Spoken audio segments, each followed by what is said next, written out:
Olá, vamos aqui para o quinto episódio dessa série que eu estou trazendo para vocês, meus queridos membros generosos que pagam o que eu acho muito caro para ter conteúdo exclusivo. Então, eu quero contar coisas que vocês nunca ouviram, que faça valer a pena para vocês. Essa é a primeira série exclusiva que eu estou fazendo para vocês. Eu só vou abrir esse conteúdo daqui a um ano, sei lá, o dia que eu tirar férias, se precisar de algum conteúdo aí para não deixar o canal morrer, mas isso aqui é que eu estou devolvendo para vocês o que vocês estão me dando, certo? Quarto episódio, eu contei para vocês, foi o grande dia ali do enterro do Papa. Isso aconteceu, né, no dia 8 de abril de 2005. Eu já contei para vocês, né? Vocês estão vendo aqui, né? O Papa, deixa eu ver se vocês estão vendo aqui o sapato do Papa, né? Eu e meus amigos, né, os outros 15 jornalistas que assistiram, a gente estaria. Deixa eu ver se eu mostro aqui, né? Aqui, imagina a minha cabeça aqui, ó. Eu estava aqui, a gente estava no cercadinho aqui. Isso foi no dia lá do que começou o público a velar o Papa. Eu já contei essa história aqui no episódio 3 e um pouco no 4. Aí chegamos dia 8 é o dia do enterro do Papa. Gente. Eu também contei no último episódio que eu não tinha credencial, eu estava completamente perdido ali, né, sem credencial, e eu acabei dando a volta no Vaticano e consegui, olha a bênção, né, consegui entrar dentro da Praça São Pedro, porque era proibido absolutamente entrar sem credencial, porque todos os chefes de Estado do mundo estavam lá.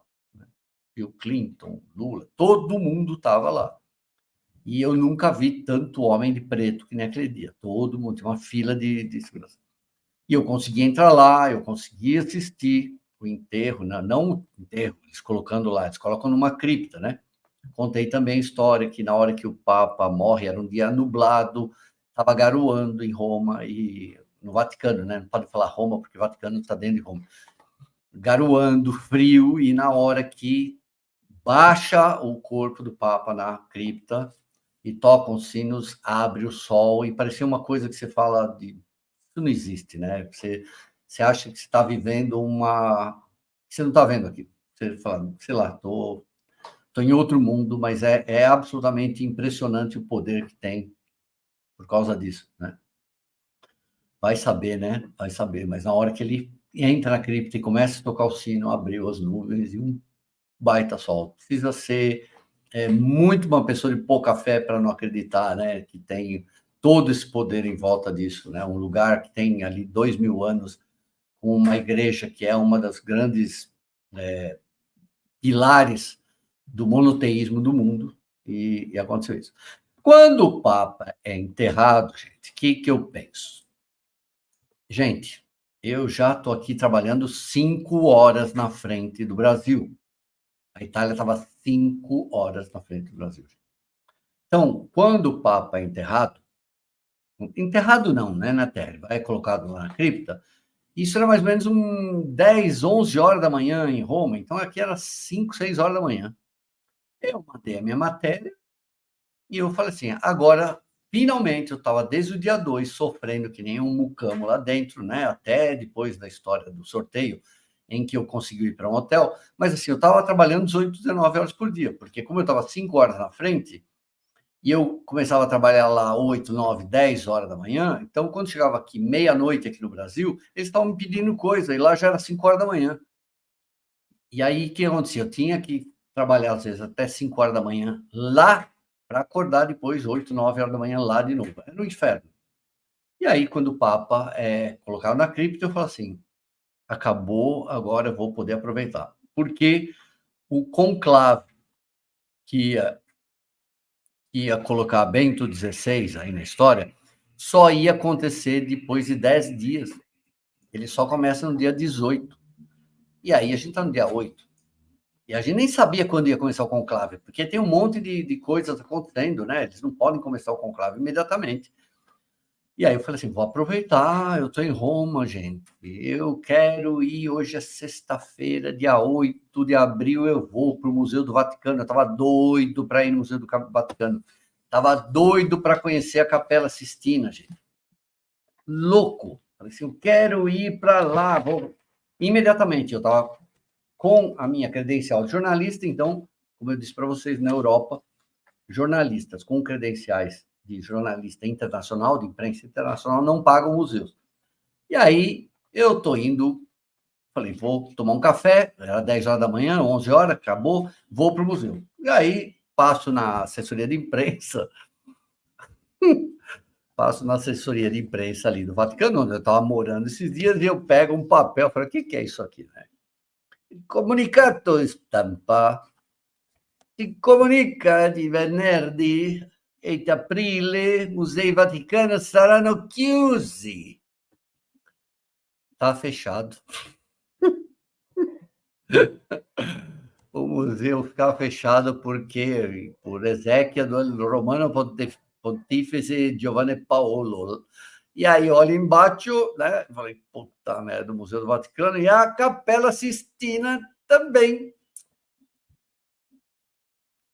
Eu não podia fazer nada. O que eu fui fazer? Fui andar lá no Coliseu de Roma, fui até Cinecittà, né? Que é a cidade de Fellini, né? Uma estação. Poucas pessoas vão até lá. Comecei a andar por Roma, passear e aproveitar isso daí. Falei, não posso ir no Museu do Vaticano hoje, vou tentar ir amanhã, né? Paciência. Mas aí era dia 8 e começa a me dar um faniquito, gente, um ciricutico que eu queria ir embora de Roma, eu não aguentava mais. Eu estava lá muito cansado, né? Eu estava com saudade de ter uma namorada aqui no Brasil, queria voltar, estava com o saco cheio daqueles italianos tratando a gente mal, eu sozinho, um monte de jornalista mala. E aí acabou a cobertura, gente, porque quando o Papa é enterrado, qual que era a notícia? Quando vão eleger um novo Papa? Quando vai ser o conclave? Não tinha muito mais que a fazer, entende? Não tinha mais poloneses para entrevistar, não tinha mais comoção, as pessoas estavam indo embora de Roma e não tinha. E aí eu começo. Aí no dia 9 eu consigo ir em alguns museus, fazer alguma coisa. Dia 10 eu já não estava aguentando mais. Simplesmente não aguentava mais. Apesar de estar hospedado num ótimo hotel, como eu contei para vocês no episódio 13, né? Quando eu sou eleito lá escolhido para assistir a, a missa de corpo de presente, né? Do Papa. Eu ganhei da Folha o direito de ficar num ótimo hotel, mas eu não estava aguentando mais. Eu estava com o saco cheio daquilo, porque é muito pesado, gente. Vocês imaginam fazer cobertura de casos como esse? Você tem adrenalina na hora, depois você dá uma baforada para baixo. Eu imagino que ser correspondente de guerra é o contrário. Você deve ficar com uma quantidade, sei lá, de cortisol e de adrenalina monstruosa. Mas aí começou a me dar um tédio, eu queria ir embora de lá, entendeu? Eu podia ter aproveitado, né? Porque eu tinha passagem, podia ficar mais um mês lá, mas não aguentava, podia ir para mais lugares da Europa, né? Mas falei que não quero voltar ao Brasil. E aí, o que acontece? Lembra que a Folha não queria, lá no primeiro episódio, segundo episódio, que quando eu viajo para Roma, a Folha não quer me dar dinheiro, porque ela não tinha verba. Não tinha verba, não queria me ajudar, não queria nada. Eu estava lá em Roma no dia 2, dia 3, dia 4, dia 5, por minha própria conta, né, sem ganhar nada, e escrevendo para a Folha. Tenho minhas matérias publicadas na Folha. E agora que eu queria ir embora, a Folha não queria deixar eu voltar embora. Não, fica aí, Feltrin, fica aí, tá ótimo. E, gente, se eu fosse um repórter ou um profissional, se não fosse tão esquisito, vamos falar a verdade, eu teria ficado e tinha aproveitado. Eu estava com dinheiro da Folha, eu tinha um hotel de 4, 5 estrelas, não era 5, mas devia ser umas 4 estrelas, num lugar maravilhoso. Podia aproveitar, a comoção tinha acabado, vamos conhecer as italianas, vamos para a balada, vamos voltar lá para o Trastevere, o bexiga de Roma, né? Desculpa, Trastevere. E vamos conhecer, mas o que eu queria ir embora, mas eu não conseguia encontrar mais a bendita pessoa que tinha me falado do Padre Marcelo. Porque aí eu já tinha uma outra matéria na minha mão. Falei, que história é essa que estão investigando o Padre Marcelo? Se você chegou aqui agora e você não viu os outros episódios, vai ficar muito difícil. Mas essa pessoa que eu conheço lá, esse rapaz, homem, né? Eu tinha 42, eu devia ter o quê? 35, 36, não era muito mais novo que eu. e que era essa pessoa que eu contei para vocês, que começou a me stalkear com outros interesses, que é duro ser fofo, né? Até um hétero fofo atrai um... Ele estava visivelmente interessado, né? Tudo bem, né? Bom gosto da parte dele. Mentira, gente, tô brincando.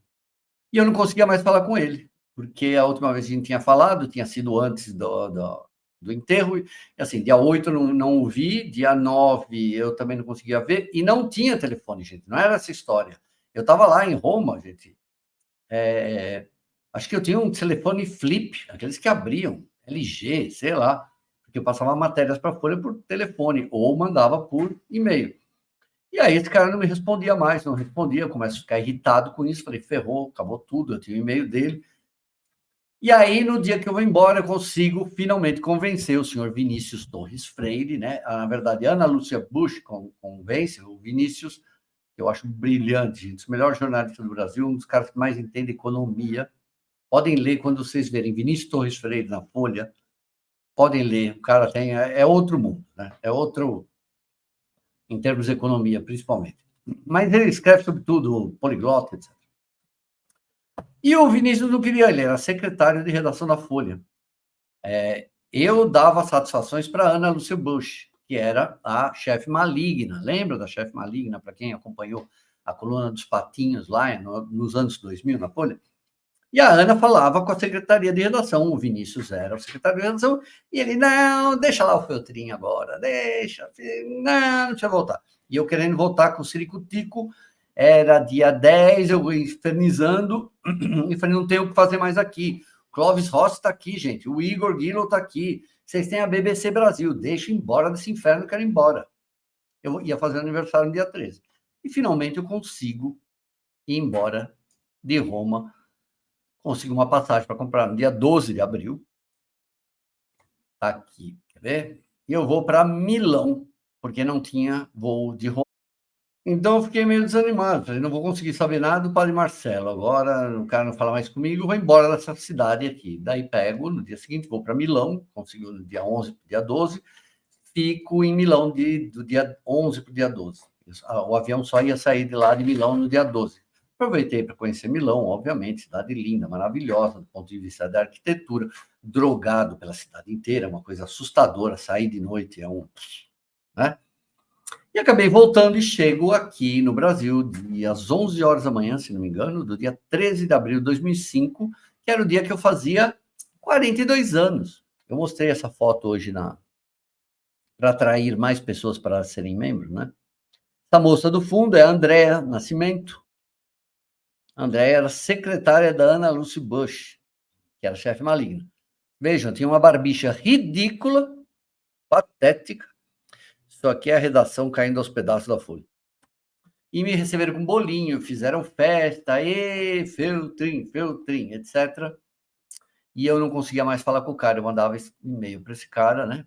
Aliás, deixa eu mostrar para vocês, o dia que vocês forem para a Itália, isso aqui é o Museu do Vaticano, gente. Terças-feiras são gratuitas. Se você estiver em Roma, toda terça-feira você não paga nada para ir no Museu do Vaticano.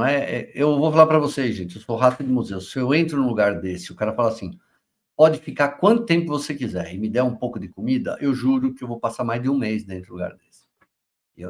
Você não consegue, sabe? Parece eu sou muito doente por museus. E a Capela Sistina também, vocês não podem deixar de... Se um dia vocês puderem, né? Antes que acabe, né? Enfim, voltei para o Brasil, estou aqui no Brasil. 2005, não consigo mais falar, termina o ano 2005, eu mandei algumas mensagens para a minha fonte, a fonte absolutamente nada, não responde. Em 2016, eu que sou Caxias, eu já contei para vocês que eu sou Caxias, né? Então, no ano anterior, março, eu estava fazendo estágio na BBC nas minhas férias. Em 2006, né? 2005, fazendo estágio. Em 2006, aparece uma oportunidade de eu conhecer Israel. E era um tipo de um acordo do Ministério de Turismo de Israel com o Instituto Ibero-Americano, Ibero-Europeu, Ibero-Americano, ligado a Israel, era um instituto, E o acordo era o seguinte: eu poderia conhecer Israel, ia poder fazer um monte de matérias, visitar tudo, só que a Folha pagaria a passagem. E aí, obviamente, eu consegui isso, porque é interessante para a Folha, até porque, no mínimo, eu traria um caderno de turismo para a Folha sobre Israel. E eles pagavam, né? O Instituto e o Ministério me pagariam hotel, alimentação, e a Folha passagem de ida e volta. E lá vou eu para Israel, gente. Que lugar maravilhoso. Antes de ir para lá, a passagem dizia que eu ia passar por Londres. O que eu faço? Eu lembro do meu amigo lá de Roma e começo a mandar e-mail para ele. Eu estou indo para Israel, estou indo para Israel, estou indo para Israel. Aí o arrombadinho um dia me responde, né? Falou, quando que você vai estar aqui? Ó, dia tal, vou ficar em Londres por 2 dias, aí vou para Israel, depois quando eu vou ficar em Israel 10 dias a 12 dias, depois eu volto para Londres. Minha passagem são essas, mas se você me falar onde você está, eu te encontro. Eu falei, não vou estar em Roma. Já estava mal-humorado, né? Acho que já não tinha mais amor por mim. Né? E aí eu... Gente, estou enchendo o saco, mas é mais ou menos isso. Eu falei, então me fala onde você vai estar. Eu falei, vou estar na Espanha. Eu falei, Madrid, perto. Tudo assim, tudo meio grosseiro. Então, onde você vai estar? Toledo. Eu falei, tá bom, eu passo na volta, eu venho para Londres e depois eu vou para a Espanha. E exatamente isso que eu fiz, né? De Londres, fui para Israel, conheci essa coisa maravilhosa que é Israel, né? Que país, gente.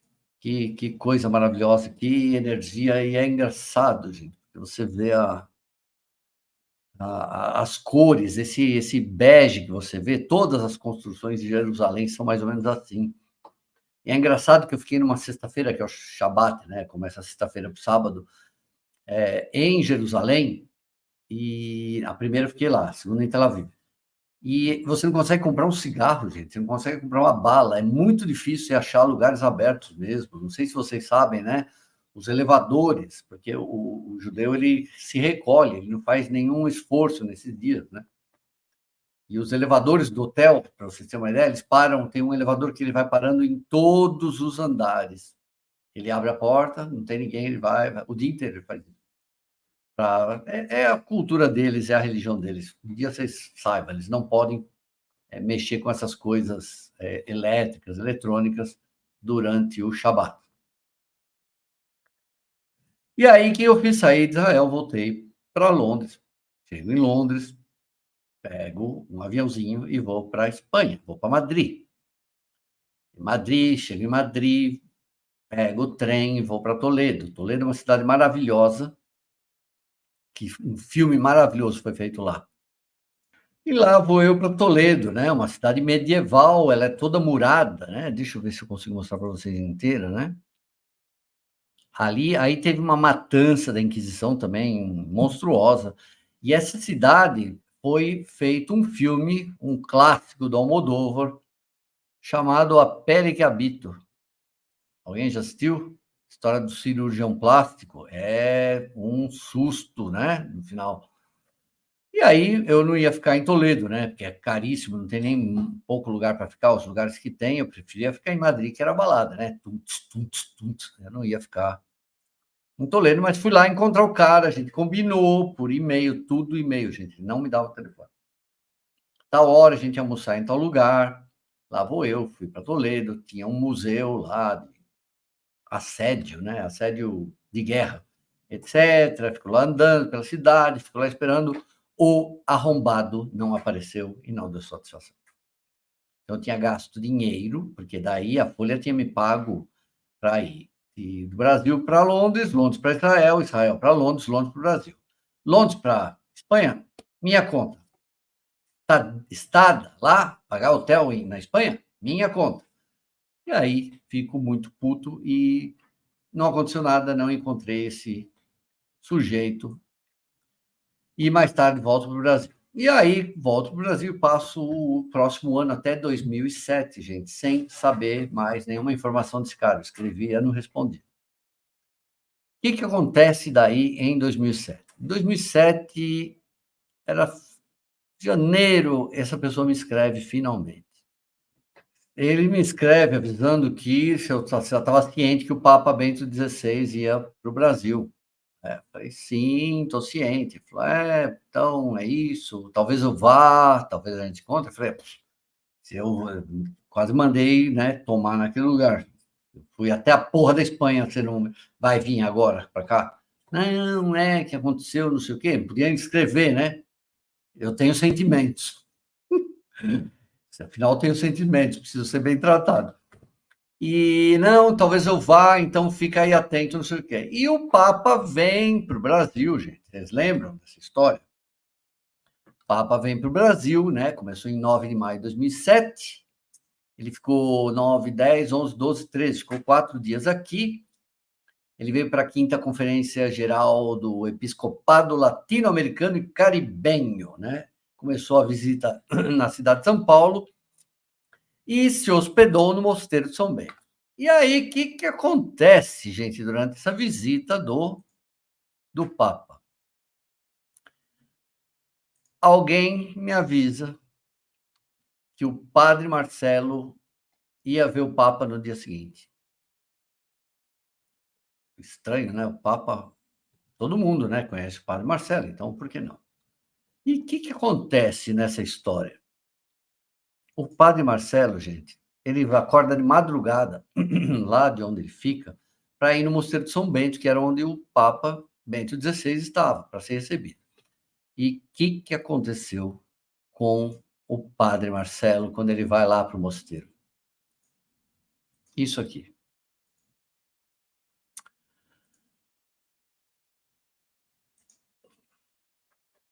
Padre Marcelo é impedido de se aproximar de Bento XVI durante a visita. Olha lá quem está assinando. Olha lá, Ricardo Feltrin, assinei essa matéria. Furo, ninguém tinha história. A fonte me avisa que não iam deixar. Aqui, ó. Bispos e outros religiosos envolvidos com a organização da visita de Bento XVI manobraram para impedir que o padre Marcelo Rossi e Dom Fernando Figueiredo, bispo de Santo Amaro, pudessem sequer se aproximar do Papa durante os 5 dias em que o sumo pontífice esteve no Brasil. Padre Marcelo e Dom Fernando são os principais expoentes do catolicismo no Brasil nos últimos 10 anos. A Folha Online apurou que divergências político-religiosas fizeram com que os católicos envolvidos na visita de Bento XVI vetassem a aproximação de bispos e padres da chamada renovação carismática. Gente, eu escrevi isso aqui, obviamente com minhas fontes dentro da igreja, né? O padre Marcelo programou, havia meses, visitar Bento XVI no mosteiro. Ele tentou ver o Papa na manhã de quinta e sexta-feira. Foi 2 dias ao lado de Dom Fernando. Recebeu 2 nãos. Nem ele, nem o bispo quiseram falar com a reportagem. Por que isso tinha acontecido aí que começa a cair, né? Porque essa fonte me falou assim, eu estou falando que está acontecendo uma coisa. Então, mais tarde eu vou descobrir o que aconteceu, que era exatamente isso dessa investigação que o padre Marcelo estava passando. E não deixaram ele chegar nem perto do Bento XVI. Vejam, então já tinha 2 anos que eu tinha começado a história, aí já estava 7º. Maio de 2007, eu continuava investigando a história e eu dou esse furo aqui, que o padre Marcelo desmente. Vejam, cadê o outro lado aqui? Ele não falou aqui, mas depois ele desmente, fala, não aconteceu nada disso, é que foi uma questão de agenda, acho que ele não podia atender, nada disso. O padre Marcelo estava sendo, nesse momento, impedido de se aproximar porque ele estava sendo investigado pelo Vaticano, por uma bobagem, porque algum invejoso acusou ele de transformar a missa num circo, e que isso era... tinha muita gente contra a renovação carismática, muita gente contra no Brasil, né? Porque achavam que isso deixava muito a igreja parecida com os evangélicos, cantando, levando uma bobagem enorme, né? Mas está aí a história que depois de anos, né, que eu publico a história, em 2014, que o padre Marcelo vai falar assim, ó, sabe aquele meme do cara? Ele vai se ligar. Então é isso, gente. Esse aqui é o meu Quinto episódio? Quinto episódio, e a gente vai continuar essa história. No próximo, a gente já vai para publicação da história, tá bom? Eu estou em 2007, porque daí vai ficar 2008, 2009, 2010, essa fonte arrombada fala que vai... Ele não é religioso, tá, gente? Ele é religioso, mas não é nenhum padre. Então, posso chamar arrombado, tá me fazendo perder dinheiro, mas me ajudou a dar essa matéria, pelo menos. 2010, ele ameaça que vai vir para o Brasil, não vem, mas depois disso eu conto no próximo episódio. Muito obrigado para vocês que assinam isso daqui, eu espero que estejam gostando. Depois eu vou colocar um texto que só vocês vão ter acesso, com algumas fotografias de tudo que isso que eu estou contando, sabe? Comunicado da morte do Papa, essas coisas para vocês terem aí guardados, vocês que, principalmente os católicos que gostam dessas histórias. Certo? Então, eu já estou há 2 anos apurando a matéria, não vai acontecer nada, e a gente vai agora para 2010, vão ser 5 anos sem conseguir apurar a matéria. Gente, muito obrigado por vocês serem membros, obrigado por vocês pagarem para ter esse conteúdo aqui. Eu espero trazer sempre mais conteúdo exclusivo, vou contar muito mais histórias para vocês, tá? Repito, contar a história do avião da TAM de 1996, escola base, que muita gente quer saber, a explosão do shopping em Osasco, rebelião do PCC, um monte de coisa, né? Os ataques do PCC em São Paulo. É isso. Obrigado, queridos. Eu volto na próxima sexta-feira. Toda sexta, um episódio novo. Obrigado.